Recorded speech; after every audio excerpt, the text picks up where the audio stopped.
अस्सलामु अलैकुम वरहमतुल्लाहि वबरकातुहू।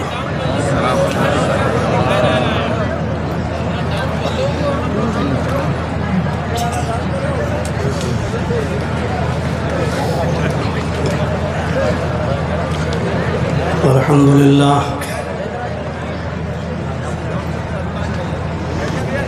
अल्हम्दुलिल्लाहि नहमदुहु व नस्तईनुहु व नस्तगफिरुह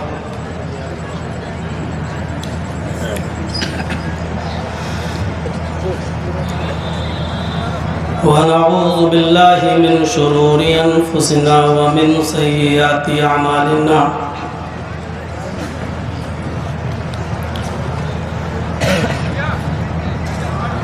मन यहदिहिल्लाहु फला मुज़िल्ल लहु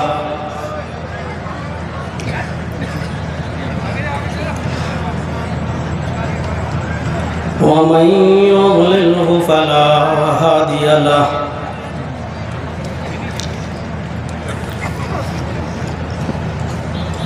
व अशहदु अल्ला इलाहा इल्लल्लाहु वहदहु ला शरीक लहु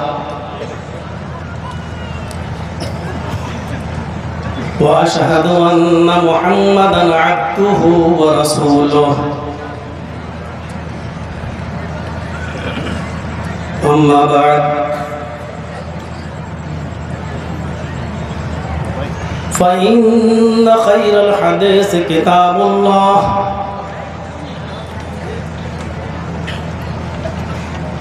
व खैरल हदी हदी मुहम्मदिन सल्लल्लाहु अलैहि वसल्लम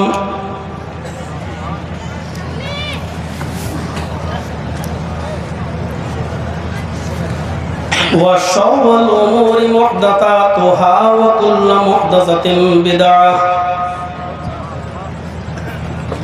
व कुल्लु बिदअतिन ज़लालह व कुल्लु ज़लालतिन फिन्नार।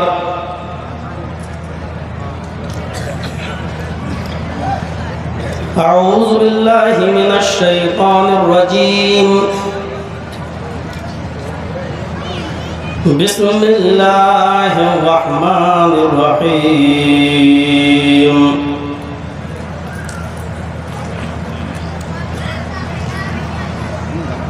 कुल इन काना आबाउकुम व अबनाउकुम व इख्वानुकुम व अज़वाजुकुम व अशीरतुकुम व अम्वालुन इक़्तरफ़्तुमूहा व तिजारतुन तख़शौना कसादहा व मसाकिनु तर्ज़ौनहा अहब्ब इलैकुम मिनल्लाहि व रसूलिहि व जिहादिन फ़ी सबीलिहि फ़तरब्बसू हत्ता यातियल्लाहु बिअम्रिहि।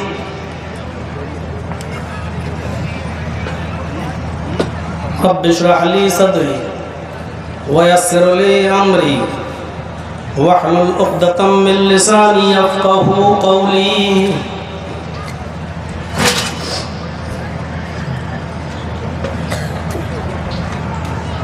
इस स्टेज पर बैठे हुए मुअज़्ज़ज़ उलमाए किराम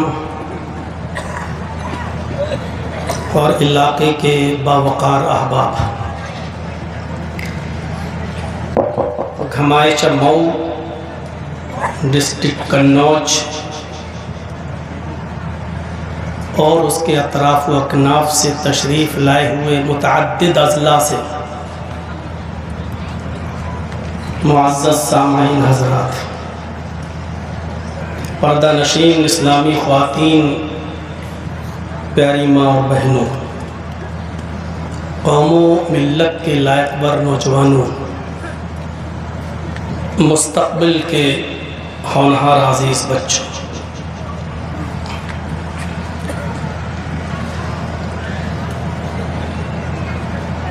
काफ़ी देर से आप ये प्रोग्राम सुन रहे हैं। कल भी आपने शब-ए-दारी की थी, आज भी आप सुन रहे हैं और मुझे अंदाज़ा था कि मुझे 12 के बाद ही टाइम मिलेगा।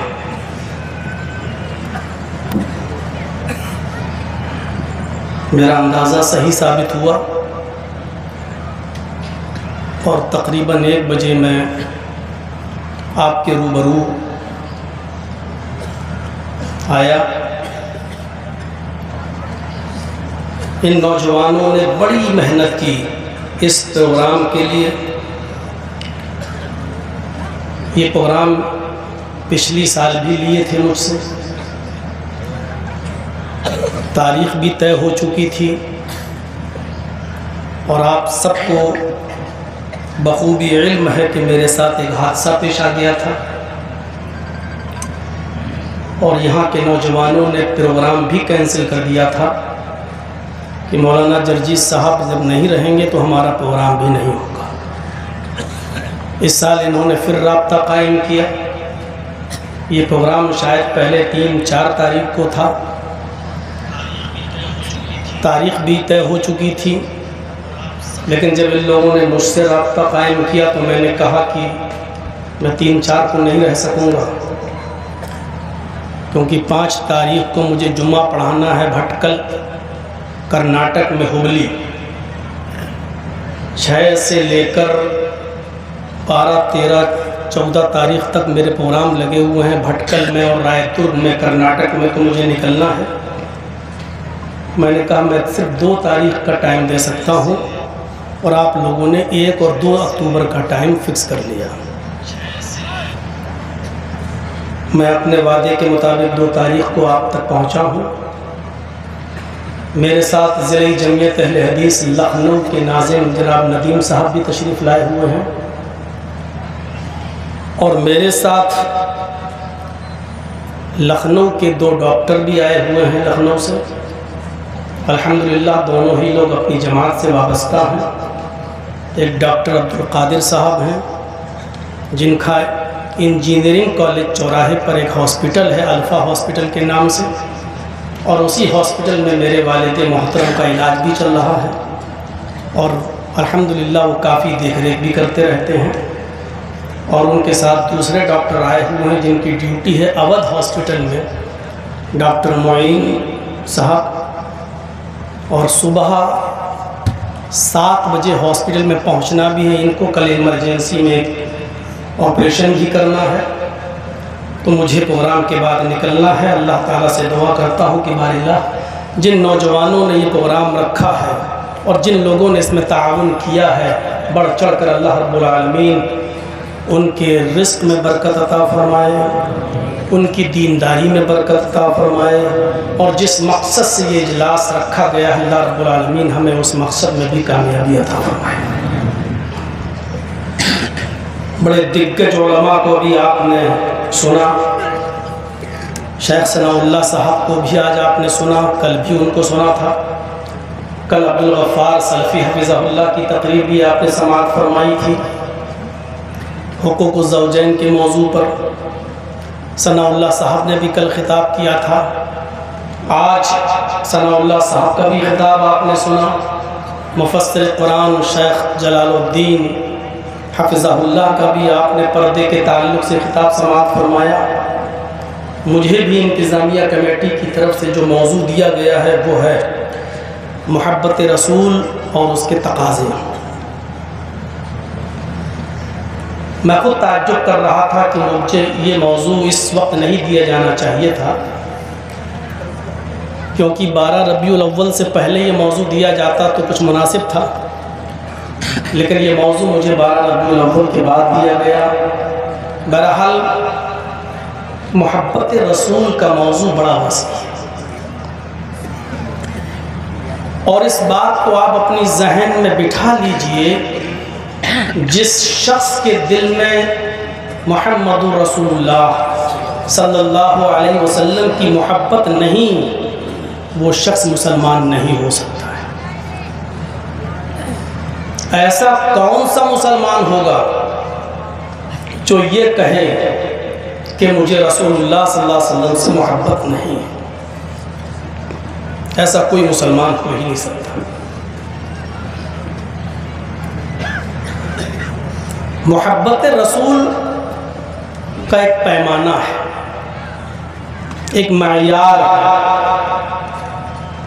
कुरान ने हमें जो मयार बताया है मोहब्बत रसूल का, उस मयार को पहले हम सुने और फिर अपने गरीबानों के बटन खोल कर झाँक कर हम उसमें देखें कि हम इस मयार पर कितने उतर रहे हैं। चंद चीज़ों का जिक्र कुरान में किया है, मैं चाहता हूं कि पहले उसको आपके सामने रख दूं, उसके बाद बात को आगे बढ़ाया जाए। कुल इन काना आबाउकुम व अबनाउकुम व इख्वानुकुम व अज़वाजुकुम व अशीरतुकुम व अमवालुन इक़्तरफ़्तुमूहा व तिजारतुन तख़शौन कसादहा व मसाकिनु तर्ज़ौनहा अहब्ब इलैकुम मिनल्लाहि व रसूलिहि व जिहादिन फ़ी सबीलिहि फ़तरब्बसू हत्ता याति अल्लाहु बिअम्रिहि। चंद चीज़ों का जिक्र। भाई मोहम्मद सल्लल्लाहु अलैहि वसल्लम, भाई मेरे प्यारे नबी, भाई मेरे प्यारे हबीब, आप लोगों से कह दीजिए, लोगों में ऐलान कर दीजिए, अनाउंसमेंट कर दीजिए, इनका आबाउकुम, अगर तुम्हें तुम्हारे आबाओ अजदाद, वो अबनाउकुम, और तुम्हें तुम्हारी औलादें, व इख्वानुकुम, और तुम्हें तुम्हारे भाई बंद, व अज़वाजुकुम, और तुम्हें तुम्हारी बीवियां, व अशीरतुकुम, और तुम्हें तुम्हारा खानदान, व अमवालुन इक़्तरफ़्तुमूहा, और तुम्हें तुम्हारा वो माल जिसको तुमने बड़ी मेहनत से कमाया है, जिसको तुमने पसीना बहाकर हासिल किया है,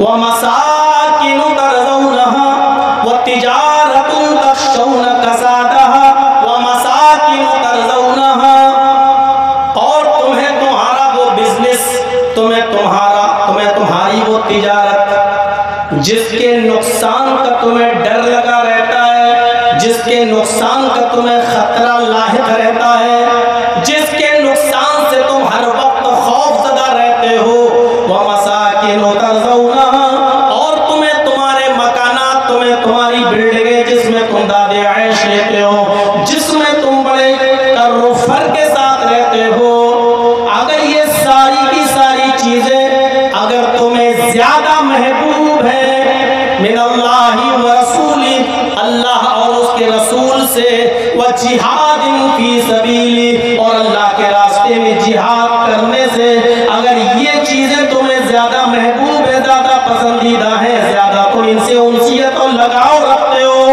तो फ़तरब्बसू हत्ता याति अल्लाहु बिअम्रिही, तो इंतजार करो अल्लाह तबारक व तआला की तरफ से आ जाने वाले किसी अज़ाब का।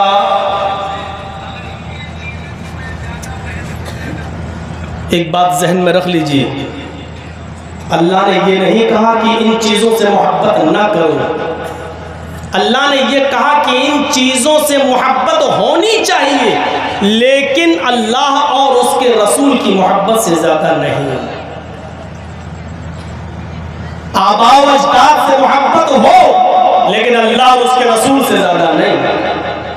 औलाद से मोहब्बत हो, लेकिन अल्लाह और उसके रसूल से ज़्यादा नहीं। भाइयों से मोहब्बत हो, लेकिन अल्लाह और उसके रसूल से ज़्यादा नहीं। बीवियों से मोहब्बत हो, लेकिन अल्लाह और उसके रसूल से ज़्यादा नहीं। खानदान से मोहब्बत हो, लेकिन अल्लाह और उसके रसूल से ज़्यादा नहीं। मालो दौलत से भी मोहब्बत हो, लेकिन अल्लाह और उसके रसूल से ज़्यादा नहीं। बिजनेस और तिजारत से भी मोहब्बत हो, लेकिन अल्लाह और उसके रसूल से ज़्यादा नहीं। अपनी बिल्डिंग और अपने मकान और अपनी हवेलियों से भी मोहब्बत हो, लेकिन अल्लाह और उसके रसूल से ज़्यादा नहीं। अगर इन तमाम चीज़ों की मोहब्बत अल्लाह और उसके रसूल से ज़्यादा हो गई, अल्लाह और उसके रसूल की मोहब्बत कम हो गई इन चीज़ों से, इन अशिया से, तो फ़तरब्बसू हत्ता याति अल्लाहु बिअम्रिही, तो अल्लाह की तरफ से आने वाले किसी अज़ाब का इंतज़ार करो। रसूलुल्लाह कोई मामूली नेमत थोड़ी है। अल्लाह ने जो तुमको मोहम्मद रसूलुल्लाह का उम्मती बनाया है, ये नबी की आमद कोई कम बड़ी नेमत नहीं है। इतनी बड़ी नेमत है, इतनी बड़ी नेमत है कि अल्लाह रब्बुल आलमीन ने इस दुनिया में जितनी भी नेमतें उतारी हैं, अल्लाह ने किसी भी नेमत पर उतारते वक्त एहसान नहीं जताया। अल्लाह ने सूरज की तख्लीक की तो एहसान नहीं जताया, चांद बनाया तो एहसान नहीं जताया, आसमान से मूसलाधार बारिश की तो एहसान नहीं जताया, जमीन बनाई तो एहसान नहीं जताया। अल्लाह रब्बुल आलमीन ने ये सितारे, ये सैयारे, ये कहकशाएं बनाई तो एहसान नहीं जताया। अल्लाह रब्बुल आलमीन ने मुतअद्दिद अनवा व अक़साम की नेमतें हमें और आपको दी तो एहसान नहीं जताया। हवा चलाई तो एहसान नहीं जताया। हमें जीने के लिए, सांस लेने के लिए जो पाकीज़ा हवा मिलती है, वाफर मकदार में मिलती है, लेकिन अल्लाह ने जब हवा की तख्लीक की तो एहसान नहीं जताया। अल्लाह ने जितनी भी नेमतें हमें इस दुनिया में दी, किसी की नेमत पर एहसान नहीं जताया, लेकिन जब उसने जनाब मोहम्मद रसूलुल्लाह को आखिरी नबी बनाकर भेजा तो एहसान जताते हुए फरमाया, लक़द मन्नल्लाहु अलल मुमिनीना इज़ बअसा फ़ीहिम रसूला। मोमिनो, ये अल्लाह का बहुत बड़ा एहसान है तुम्हारे ऊपर कि उसने तुम्हें जनाब मोहम्मद रसूलुल्लाह जैसा नबी दिया, जिसने तुम्हें रसूलुल्लाह की नेमत दी, जिसने तुम्हें फातिमा का बाप दिया, जिसने तुम्हें हसन हुसैन का नाना दिया, जिसने तुम्हें फातिमा के बाप हसन हुसैन के नाना की नेमत से खातिमुन नबीय्यीन की हैसियत से तुम्हें नवाजा। मेरे प्यारे भाइयों, ये मोहम्मद रसूलुल्लाह की नेमत जो हमें और आपको मिली है, कोई कम बड़ी नेमत नहीं। इसलिए सारी नेमतों से ज्यादा मोहब्बत भी सबसे ज्यादा होनी चाहिए तो इस नेमत से होनी चाहिए कि जिस नेमत को उतारते हुए अल्लाह ने भी एहसान जताया कि लक़द मन्नल्लाहु अलल मुमिनीना इज़ बअसा फ़ीहिम रसूला। ये अल्लाह का बहुत बड़ा एहसान है कि उसने तुम्हें जनाब मोहम्मद रसूलुल्लाह सल्लल्लाहु अलैहि वसल्लम की नेमत से नवाजा है। और क्यों ना हो, आप खुशियों में अगर बहुत बड़ी खुशी आपको मिल जाए तो आप खुशी में अपनों को भूल जाते हो, और गम के मौके पर देखते हैं, दुख के मौके पर कि देखें अब मेरे कौन काम आता है। ये कसौटी है। आपके बीच में रहने वाला आज कोई आप ही के इलाके का कोई शख्स अचानक एमएलए बन जाए, एमपी बन जाए, फिर उसको कोई मिनिस्ट्री मिल जाए, अचानक उसको कोई बहुत बड़ी खुशी महसूस हो, बहुत जल्दी आपसे भूल जाएगा, आपको नजरअंदाज कर देगा।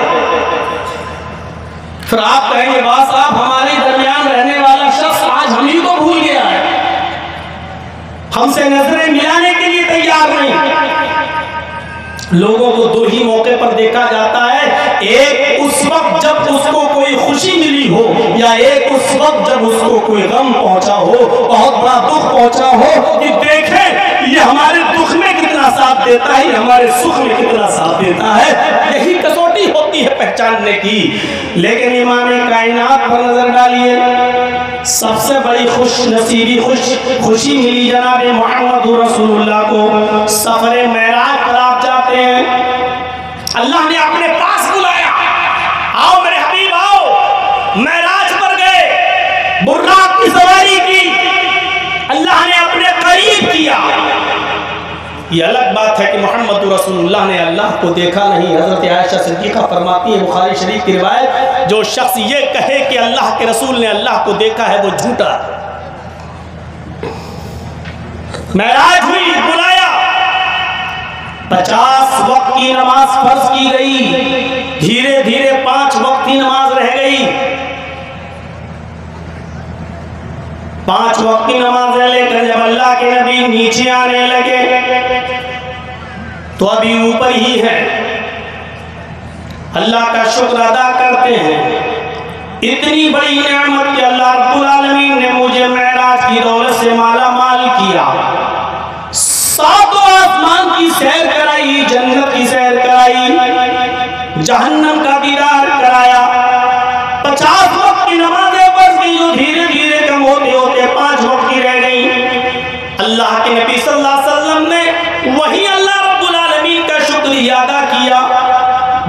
की रिवायत, अल्लाह के नबी अल्लाह का शुक्रिया अदा करते हुए कहते हैं, अत्तहियातु लिल्लाहि वस्सलावातु वत्तय्यबात। ये अल्लाह के नबी सल्लल्लाहु अलैहि वसल्लम अल्लाह रब्बुल आलमीन की पाकी और तस्बीह बयान कर रहे हैं। क्या कह रहे हैं? अल्लाह रब्बुल आलमीन का शुक्रिया अदा कर रहे हैं, अल्लाह की हम्द व सना किस अंदाज में बयान कर रहे हैं। अत्तहियातु लिल्लाह, हम लोग तो नमाज में पढ़ते हैं, दूसरी रकात में और चौथी रकात में या आखिरी रकात में, अत्तहियातु लिल्लाही, इन दुआया कलमात को अल्लाह के नबी ने सफर मेराज में अल्लाह की हम्द व सना में बयान किया। अत्तहियातु लिल्लाही वस्सलावातु वत्तय्यबात, हर किस्म की तमाम ज़बानी, तमाम रूहानी और तमाम बदनी तारीफात और इबादतें सब अल्लाह रब्बुल आलमीन के लिए हैं। अल्लाह की हम्द व सना किस अंदाज में बयान कर रहे हैं। अत्तहियातु लिल्लाहि वस्सलावातु वत्तय्यबात, हमारी ज़बानी इबादतें, हमारी रूहानी इबादतें, हमारी बदनी इबादतें सब अल्लाह रब्बुल आलमीन के लिए हैं। जैसे ही नबी अकरम ने अल्लाह की हम्द व सना बयान की, उसी वक्त अल्लाह रब्बुल आलमीन ने जवाब में हमारे नबी जनाब मोहम्मद रसूलुल्लाह पर रहमतें, सलामतियां और बरकतें नाजिल फरमाई। अल्लाह ने क्या जवाब दिया?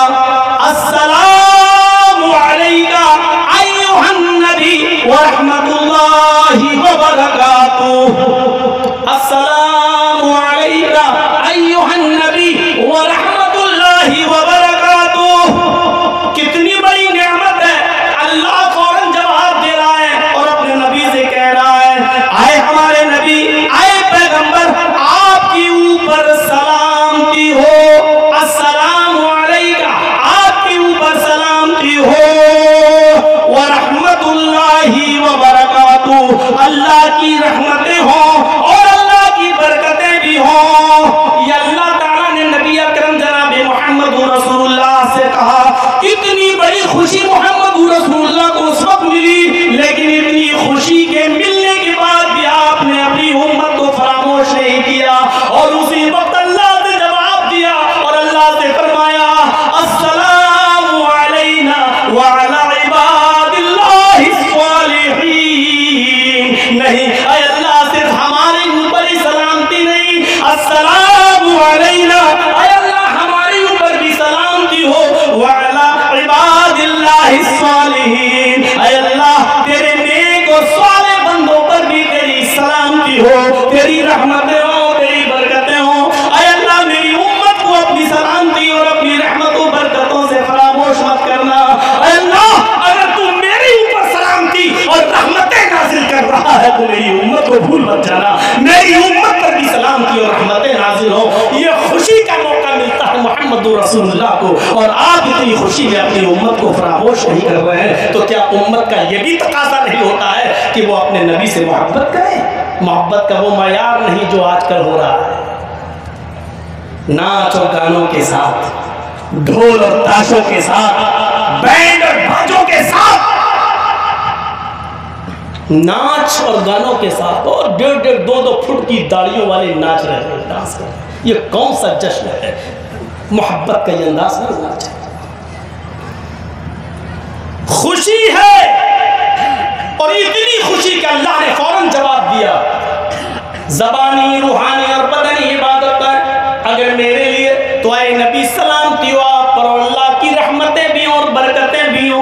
तो फौरन अल्लाह के नबी ने कहा, अल्लाह ये रहमतें और बरकतें सिर्फ मेरे ऊपर नहीं, अस्सलामु अलैना, हम पर भी हो, व अला इबादिल्लाहि स्वालिहीन, और अल्लाह के स्वाले और नेक बंदों पर भी हो।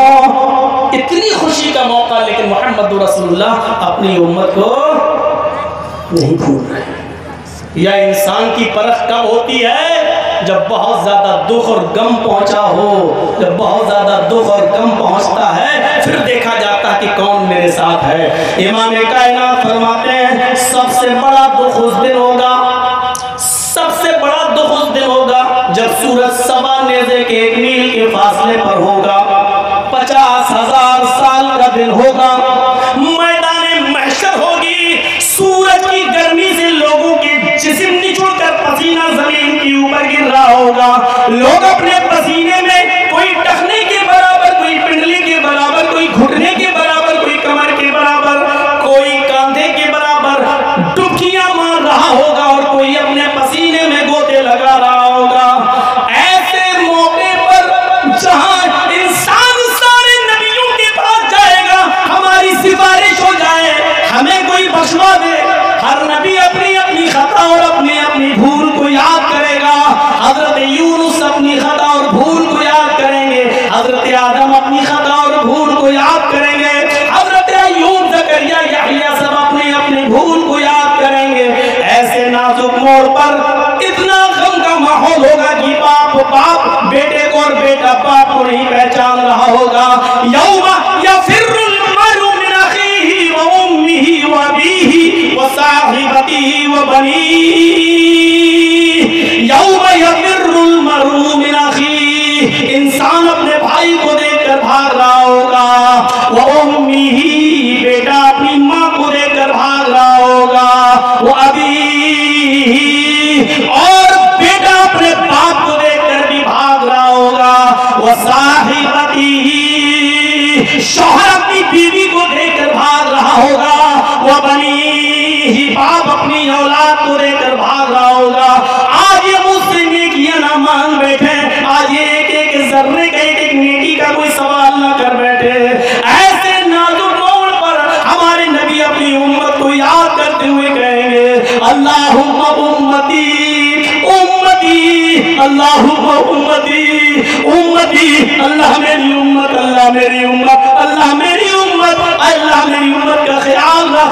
आय अल्लाह छोटी मोटी खताएं जिनसे हुई उनको नजरअंदाज करके दरगुजर करके उनको भी जन्नत का मुस्तहिक बना दे। गम के ऐसे मोड़ पर जहां कोई किसी को नहीं देख रहा है, इमाम कायनात को अगर फिक्र होगी तो अपनी उम्मत की फिक्र होगी।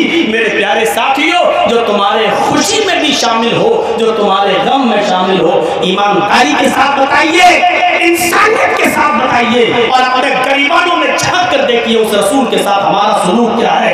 हम अपने बेटे की खुशी में, शादी के मौके पर ईमानदारी के साथ फैसला कीजिए क्या उस नबी की कितनी सुन्नतों पर अमल कर रहे हैं, अपनी बेटी की शादियों पर कितना उस नबी की सुन्नत पर अमल कर रहे हैं।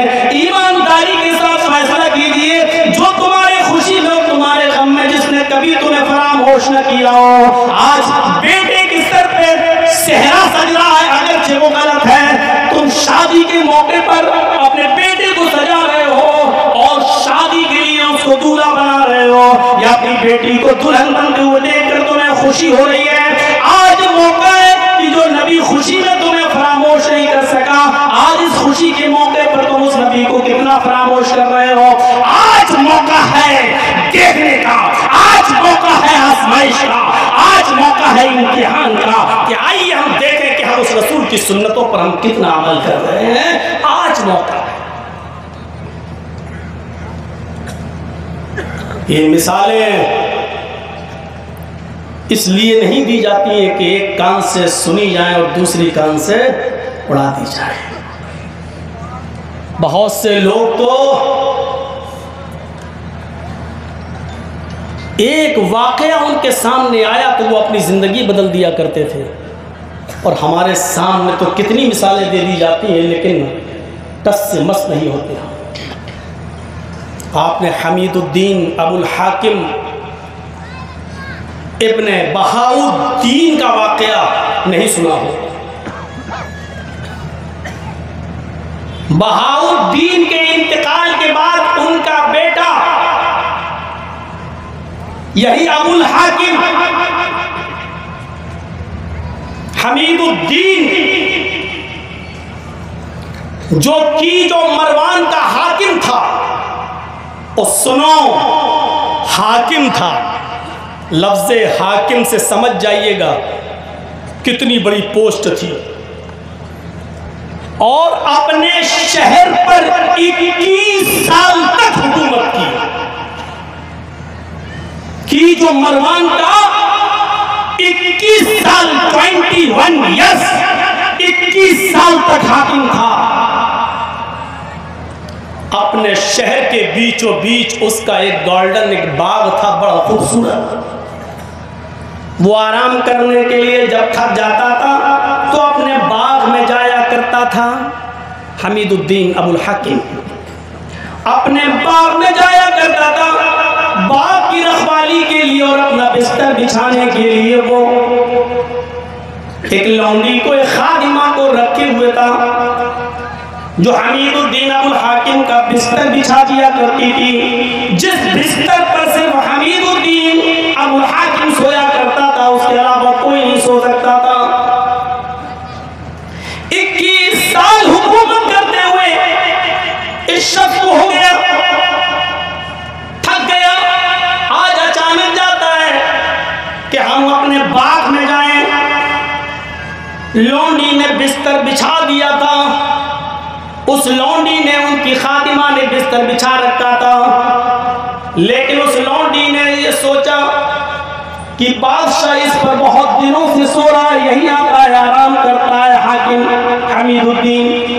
आज थोड़े से इस बिस्तर पर मैं लेट कर देखती हूँ, आखिर हाकिमों का बिस्तर कैसा होता है। ये फूलों से सजा हुआ, गुलदस्ते पड़े हुए, ये नर्म गरम बिस्तर कैसा होता है, जरा लेट कर देखें। वो लौंडी उस बिस्तर पर लेट जाती है। लेट कर देखें, उसने अपने सपनों में सोचा कि चलो जरा आंख बंद करके देखें, महसूस करके देखें कि इस बिस्तर पर आराम कितना मिलता है।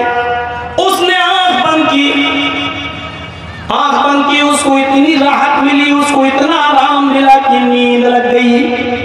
उस लौंडी की, खादिमा की नींद लग गई, उसी बिस्तर पर वो सो गई। और जैसे वो सोई उसी वक्त हमीदुद्दीन अबुल हाकिम पहुंच जाता है। उसने अपनी लौंडी को उस बिस्तर पर लेटा हुआ देखा, वो चाबुक जिससे वो घोड़े को मारा करता था, वो चाबुक उठाया और वो चाबुक उसने उस लौंडी को मारा। एक चाबुक उसने उस लौंडी को मारा तो उसके दर्द से, उसकी तकलीफ से वो उठ गई, बेदार हो गई। गुस्ताख, तेरी हिम्मत कैसे पड़ी मेरे बिस्तर पर सोने की? तेरी हिम्मत कैसे पड़ी इस बिस्तर पे आराम करने की? हमारे वजीर तक इस बिस्तर पे नहीं सोते, तू कैसे सोए? खड़ी हो जा। उसको एक तरफ खड़ा कर दिया गया और 10 कोड़े उसके ऊपर और मारे गए। लेकिन वो लौंडी हर कोड़े पे मुस्कुरा रही है, हंस रही है। जैसे ही कोड़ा पड़ता वो हंसती है, दूसरा कोड़ा पड़ता वो खिलखिलाती है, तीसरा कोड़ा पड़ता वो और जोर से हंसती है, चौथा कोड़ा पड़ता है वो और जोर से मुस्कुराती है। 10 कोड़े जब उसके जिस्म के ऊपर पड़ गए तो हमीदुद्दीन को, अबुल हाकिम को गुस्सा आया और उसने कहा, कमबख्त, गुस्ताख, एक कोड़े में बैठ जाया करती थी, आज मैंने 10 कोड़े तेरे जिस्म पर मारे, तेरे कपड़े तक फट गए, तेरे जिस्म से खून भी निकल रहा है, लेकिन इसके बावजूद तू मुस्कुरा रही है और हंस रही है। वजह क्या है? तुझे तकलीफ नहीं हो रही है? उस लौंडी ने कहा कि तकलीफ तो बहुत हो रही है, लेकिन मैं कुछ सोच के मुस्कुरा रही हूं, हंस रही हूं। और लंबी लंबी कोठियों के मालिकों सुनो, बड़े बड़े तिजारत करने वाले बिजनेसमैन सुनो, अपने मुलाजिमों और नौकरों पर जुल्म करने वालों सुनो। होंगे तुम साहूकार अपने घर के, शरीयत किसी की साहूकारी नहीं देखती है। होंगे चौधरी, बने रहो अपने घर के, शरीयत किसी को चौधरी नहीं मानती। होंगे अमीर और दौलतमंद आप अपने घर के, शरीयत किसी को अमीर और दौलतमंद नहीं मानती, ये कानून के खजाने भी नहीं देखती। उसी हमीदुद्दीन अबुल हाकिम ने कहा, क्या तुझे तकलीफ नहीं होती? उस लौंडी ने कहा, तकलीफ तो बहुत होती है और हो रही है, लेकिन मैं कुछ सोच के मुस्कुरा रही हूं। कहा, क्या क्या सोच रही है? उस लौंडी ने एक जवाब दिया। उसने कहा, अबुल हाकिम, मेरे आका मेरे मालिक हमीदुद्दीन, मैं ये सोच रही हूं कि तेरे बिस्तर पर मैं चंद लम्हे, चंद सेकंडों के लिए, चंद मिनटों के लिए, चंद लम्हों के लिए तेरे बिस्तर पर मैं आराम करने के लिए लेट गई। थोड़ी देर के लिए मैंने आराम किया तो तेरी अदालत में मेरी ये सजा है कि तूने मेरे जिस्म को लहू लुहान कर दिया है। तूने तो पूरी जिंदगी ऐशो आराम में गुजारी है, तूने तो पूरी जिंदगी ऐशो तुर्क में गुजारी है, तूने तो पूरी जिंदगी अय्याशी और मक्कारी में गुजारी है, तूने तो पूरी जिंदगी आसाइश और आराम में गुजारी है। अल्लाह की अदालत में तेरी सजा क्या होगी? जब एक नर्म गरम बिस्तर पर चंद लम्हे के लिए सोने वाली लोनी की सजा तेरी अदालत में ये है, तो अल्लाह की अदालत में फिर तेरी सजा क्या होगी जो पूरी जिंदगी ऐशो आराम में रहा और अपने नरम गरम बिस्तर पे सोता रहा। सिर्फ जिंदगी में ये पहला मन मौका था। हमीदुद्दीन अबुल हाकिम ने जैसे ही सुना अपनी लोनी की जबान से उसने थोड़ा जमीन के ऊपर फेंक दिया और उस लोनी को उसी वक्त आजाद कर दिया कि आज मैं तुझे आजाद कर रहा हूँ, और उसने हुकूमत से इस्तीफा दे दिया। और फिर वो पूरी जिंदगी सूफी बनकर, आजकल वाले सूफी नहीं जो अल्लाहू अल्लाहू गिरट लगाते रहते हैं, अपने गरीबान चाक करते रहते हैं, ये सूफी की सही तारीफ नहीं है मेरे प्यारे साथियों। फिर वो बाकायदा वलीउल्लाह बन गया, अल्लाह का नेक बंदा बन गया। उसने हुकूमत से, हाकिम से अपना इस्तीफा दे दिया और फिर वो पूरी जिंदगी बाज़ो तबलीग का खुगर बन गया, बाज़ो तबलीग का शौकीन बन गया, और उसने पूरी जिंदगी बाज़ो तबलीग में गुजारी और चटाइयों पर सोने का आदी बन गया। इंसान अगर उसकी फितरत में जिंदगी है तो एक वाक़या उसकी इस्लाह के लिए काफी है। अगर इंसान की फितरत में जिंदगी नहीं है तो पूरा कुरान उसको सुना दिया जाए और पूरा कुरान उस पर उंडेल दिया जाए। मेरे प्यारे साथियों, तब भी उसकी जिंदगी नहीं बदल सकती है। एक वाकया ही काफ़ी है इंसान की ज़िंदगी बदलने के लिए, और ना बदलना हो किसी को अपने आप को तो पूरी ज़िंदगी भी आप सुनाते रहो, कुछ नहीं हो सकता। हमीदुद्दीन अबुल हाकिम, एक वाकया, एक लौंडी ने हल्का सा इशारा किया और उसकी पूरी ज़िंदगी संभल गई, पूरी हुकूमत से इस्तीफा दे दिया। अब हम देखें, वाकयात सुनते हैं, अब हम नजर डालें अपनी जिंदगी पर और फिर देखें कि इन वाकयात को सुनने के बाद हमारी जिंदगी कितनी बदलती है। माशाअल्लाह, बहुत अच्छा जलसा था। सुबह होके नंबर दिए जाएंगे, पहले नंबर पर ये मौलाना, दूसरे नंबर पर ये मौलाना, तीसरे नंबर पे ये मौलाना, चौथे नंबर पे उसकी तकरीर। ये पहला स्कूल ऐसा है जहां मौलवियों की तकरीर का फैसला ये जाहिल अवाम करती है, अखाड़ा बना के रख दिया है। आज तकरीरों में मुकाबला होगा, कुरान और सुन्नत में मुकाबला होगा। जो चीज हम बता रहे हैं वही चीज आपकी मस्जिद, इस घमाइश मऊ की मस्जिद के इमाम भी आपको यही बातें बताते हैं, लेकिन आप नंबर देते हैं कि फला की तकरीर पहले नंबर पे, फला की तकरीर दूसरे नंबर पे। आप फैसला करेंगे। ये पहला स्कूल ऐसा है जहां हम उलमा का फैसला और रिजल्ट ये आवाम तैयार करती है, ये आवाम उनको नंबर देती है, फर्स्ट सेकंड थर्ड फोर्थ का। अखाड़ा मत बनाइए इस दिन को। अल्लाह ने कहीं नहीं कहा आबा वजदा से मोहब्बत मत करो। फिर आइए,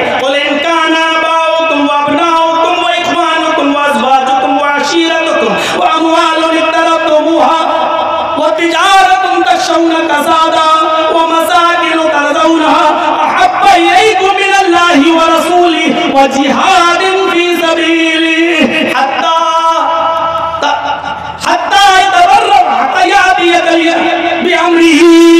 अल्लाह रब्बुल आलमीन खुद कह रहा है, आए नबी आप ऐलान कर दीजिए, अगर तुम्हारे आबा व अजदाद, तुम्हारी औलादें, तुम्हारे भाई, तुम्हारी बीवियां, तुम्हारे माल, तुम्हारा बिजनेस, तुम्हारी तिजारत, जिसके नुकसान से तुम्हें डर लगा रहता है, और तुम्हारी वो बिल्डिंगें जिसमें तुम रह रहे हो, अगर इनसे तुम्हें ज्यादा मोहब्बत है, ज्यादा होता है ना, एक आदमी अगर आपकी घड़ी पर नजर डाले जो सोने की आप पहने, हालांकि हराम है मर्द के लिए, मत नहीं पहन सकता सोना इस्तेमाल, लेकिन मैं एक मिसाल दे रहा हूं, सोने की घड़ी पर नजर पड़ी, 4 उचक्कों ने आपको पकड़ लिया है, घड़ी उतार, ना साहब नहीं, सोने की घड़ी नहीं देंगे, नहीं देते हो, निकाला रामपुरी, दे रहा या नहीं दे रहा, सोन अगर नहीं देता तो हम पूरा हाथ काट डालेंगे। अब यहां 2 चीजें हैं, घड़ी भी प्यारी और हाथ भी प्यारा, लेकिन यहां कुर्बानी देना पड़ रही है किसी एक चीज की। तो अक्लमंद इंसान कौन है? अक्लमंद इंसान वो है जो घड़ी दे दे और हाथ बचा ले, जबकि मोहब्बत घड़ी से भी है और हाथ से भी है, लेकिन आप जानते हैं कि हम जहां मौजूद हैं वहां हम बचेंगे नहीं, या तो घड़ी या फिर हाथ, और हाथ गया तो घड़ी भी जाएगी और हाथ भी जाएगा। इसलिए अक्लमंद इंसान वो है जो घड़ी उतार के दे दे और अपना हाथ बचा ले। कुरान कहता है, अल्लाह बताता है कि यही मोहब्बत अल्लाह और उसके रसूल से होनी चाहिए। अगर आप अजदाद की मोहब्बत और रसूल की मोहब्बत दोनों में से टकराव हो जाए और एक की मोहब्बत कुर्बान करना पड़े, तो बाप की, दादा की मोहब्बत को कुर्बान कर दो, लेकिन अल्लाह और उसके रसूल की मोहब्बत को कुर्बान न करो।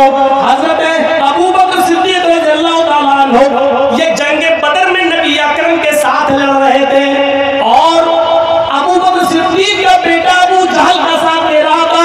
उलमा से पूछो, जंगे बदर बड़ी अजीब जंग थी, एक भाई नबी का साथ दे रहा है तो दूसरा भाई अबू जहल अबू लहब का साथ दे रहा है। अगर बाप नबी के साथ है तो बेटा काफिरों के साथ है। अबू बकर सिद्दीक खुद नबी के साथ है, लेकिन उनका बेटा काफिरों के साथ है। बहरहाल जंग खत्म हो जाती है, और एक दिन अल्लाह ने अबू बकर के बेटे को भी इस्लाम की दौलत से मालामाल कर दिया। एक दिन खाना खा रहे हैं बाप और बेटे दोनों, बेटा भी इस्लाम ला चुका है, माँ भी बैठी हुई है, अबू बकर सिद्दीक की बीवी भी बैठी हुई है।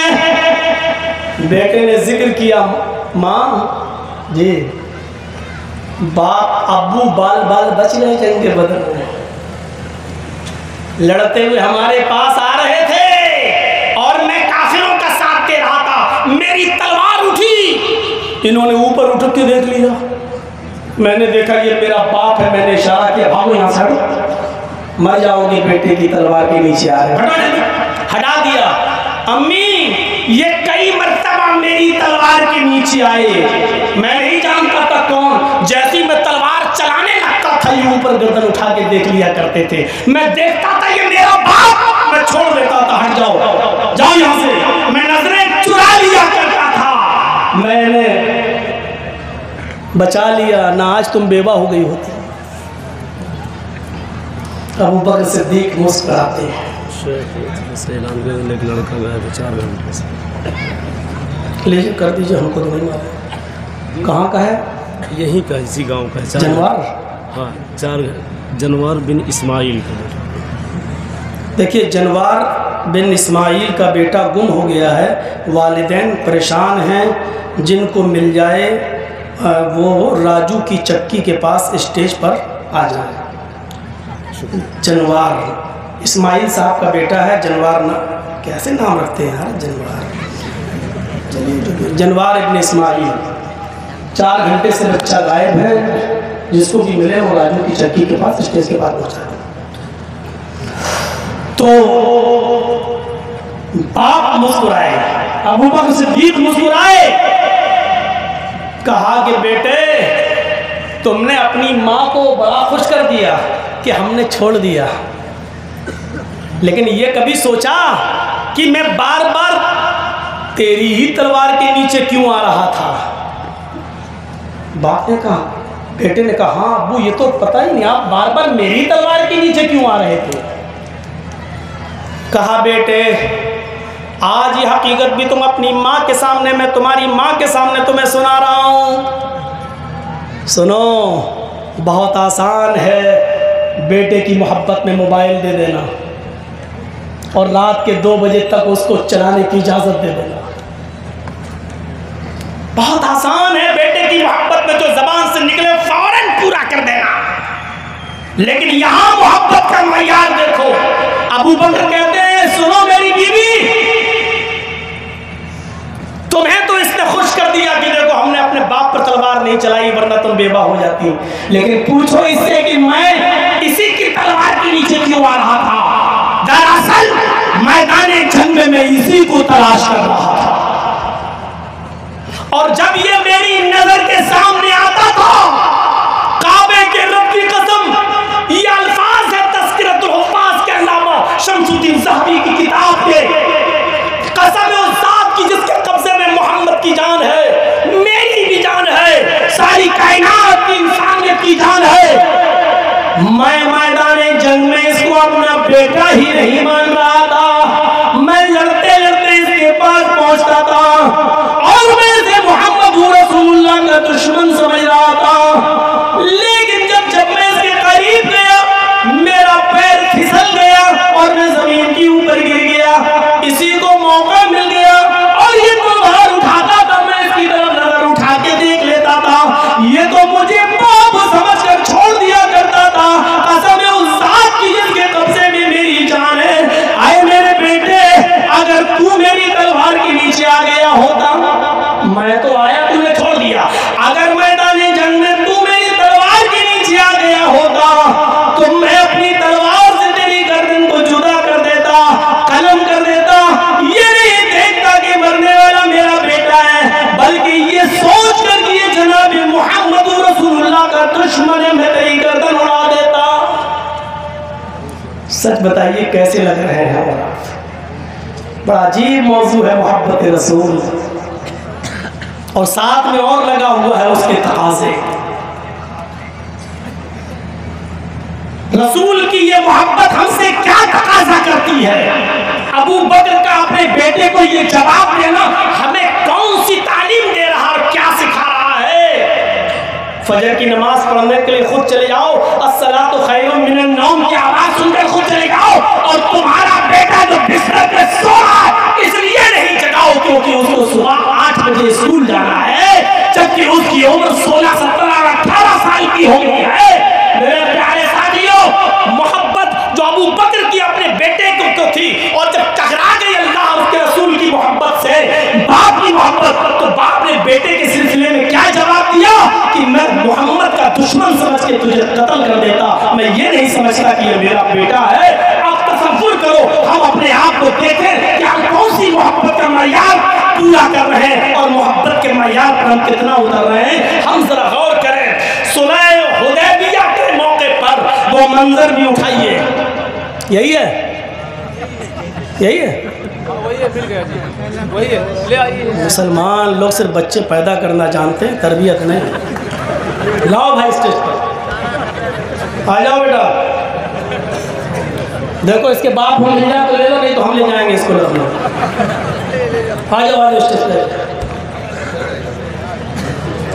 चलिए चलिए, मिल गया भाई। बाप की मोहब्बत बड़ी अजीब होती है हमको। सुरमा उरमा तो बहुत लगा है।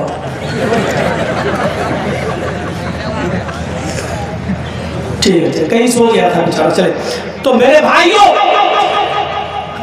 उर्वा सुलह हुदैबिया के मौके पर, देखिए मोहब्बत देखिए, सुलह हुदैबिया के मौके पर जब सारी बातें तय हो गई, जब उर्वा मक्का लौट कर आता है, काफिरों से मिलता है, अपने काफिरों के सरदारों से क्या कहता है, आए काफिरीन मक्का, उर्वा का बयान सुनो। बुखारी शरीफ की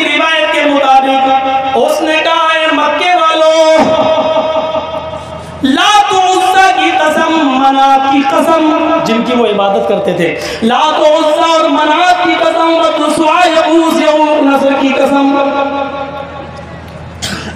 आए मक्के वालों, जो इज्जत मैंने मोहम्मद के सहाबा को मोहम्मद रसूलुल्लाह की करते हुए देखा है, वो मैंने किसी बादशाह की भी इज्जत नहीं देखी जो उसकी आवाम उसकी पब्लिक करती हो।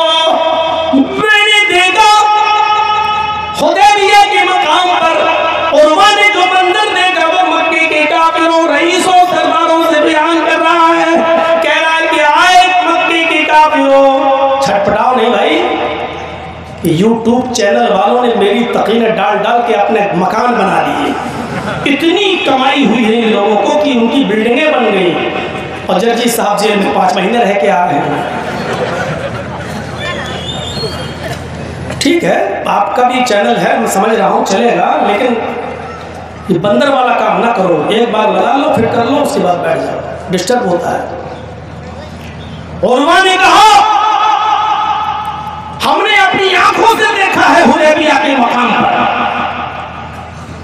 आए मक्के वालों, मोहम्मद रसूलुल्लाह सल्लल्लाहु अलैहि वसल्लम अगर खखार भी दें, ऐसा होता ना, थूकना तो दूर, जैसे हमने देखा मोहम्मद इब्न अब्दुल्लाह को अगर वो खखार भी दें तो मोहम्मद के दीवाने, मोहम्मद के सहाबा मोहम्मद रसूलुल्लाह के मुंह के करीब चले जाते हैं और हाथ फैला देते हैं।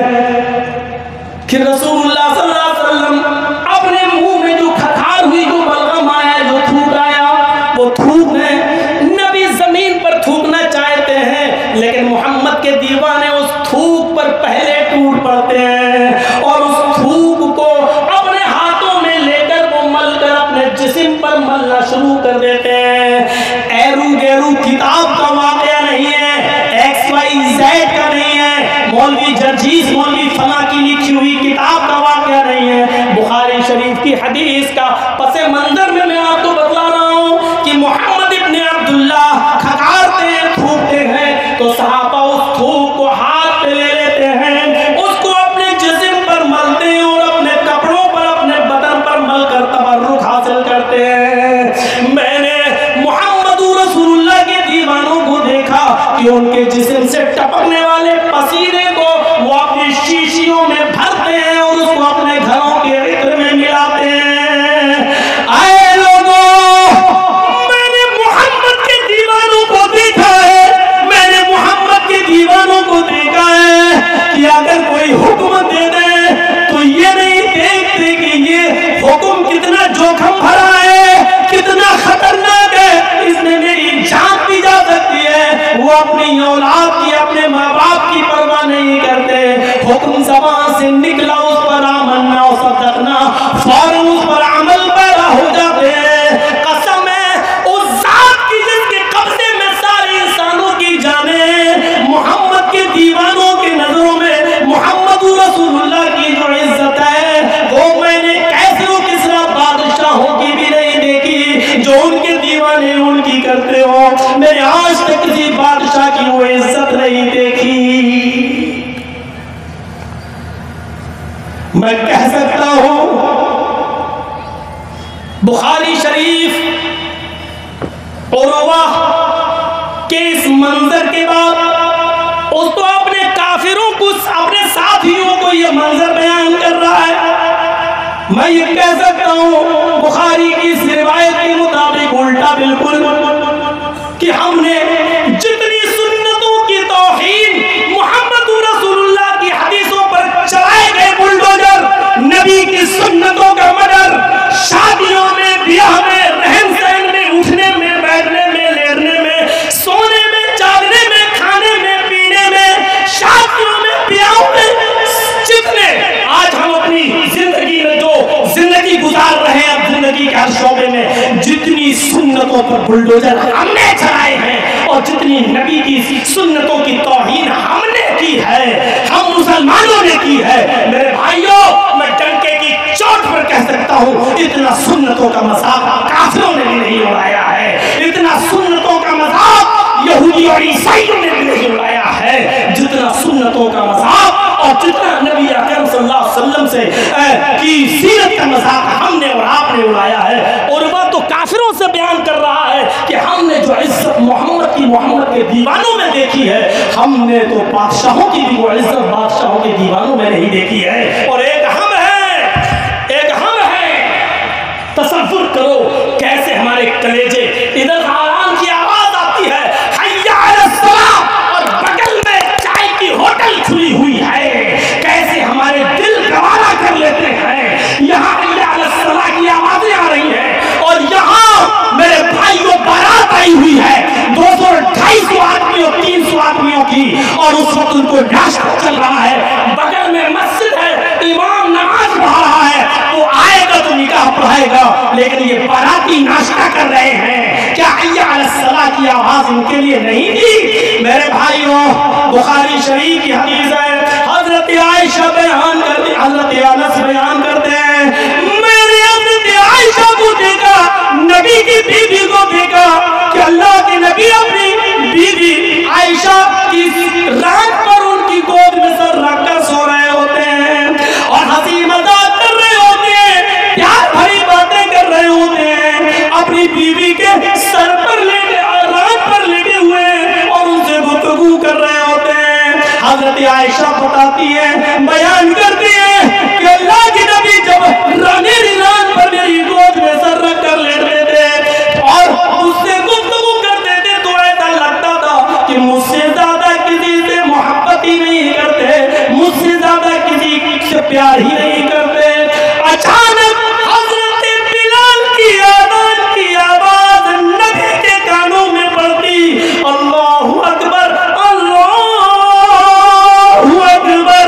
जैसे ही आवाज नबी के कानों में आती, हजरत आयशा बयान करती है, बुखारी की रिवायत है कि आज़ान का जुमला आ गई, वो मुझे धक्का देते, वो मुझे गिरा